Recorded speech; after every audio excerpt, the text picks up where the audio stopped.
Special মানুষটার জন্য কিছু স্পেশাল করার চেষ্টাই করলাম মাত্র। আমরা ঢাকায় এসেছিলাম ৬ তারিখে, আর ওর বার্থডে ছিল ৮ তারিখ। একদমই ইচ্ছা করছিল না যে কেক বানাবো। ভেবেছিলাম যে কেক বানাবো না, একটা কেকের অর্ডার দিব। তারপরে ভাবলাম যে না, একটা কেক বানাই। তো খুব যত্ন সহকারে কেকটা বানালাম। আমি এতদিন যত কেক বানিয়েছি তার থেকে এই কেকটা সবথেকে বেস্ট কেক হইছে আমার বানানো।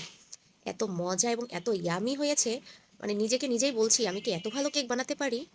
যাই হোক, স্পেশাল মানুষটার জন্য খুব যত্ন সহকারে কেকটা আমি বানালাম এবং বানানোর সময় আমার মেয়েকে বলছিলাম, মা, বাবাকে কিন্তু একদমই বলবা না, বাবাকে সারপ্রাইজ দিতে হবে। যেই ওর বাবা বাসায় ঢুকলো, সাথে সাথে আমার মেয়ে বলে দিল, বাবা হ্যাপি, মাম্মি হ্যাপি বানিয়েছে। এবং ও কেক কাটার জন্য ভীষণ অস্থির হয়ে পড়েছিল। ৮ তারিখের বার্থডে, ৭ তারিখে কেক বানিয়েছে। ৭ তারিখেই কেকটা আমরা সবাই মিলে কেটেছিলাম। আমার ঘরের আশেপাশে একদম তাকাবেন না কেউ, কারণ এখনো ঘর ঠিক মতন গুছিয়ে উঠতে পারিনি, যেহেতু অনেক দিন আমি বাসায় ছিলাম না।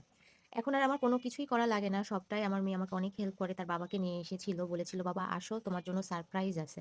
এবং ওর বাবা এসে অনেকটাই সারপ্রাইজ হয়েছে যে আমি এবং আমার মেয়ে ঘরটা এইভাবে করে সাজাবো। তারপরে মেয়েটা কেক কাটলো। এটাই হলো এখন জীবনের মজা। মানে এখন যাই করি না কেন তাতেই যেন মেয়ে খুব খুশি হয় এবং ও কেক কাটতে ভীষণ পছন্দ করে।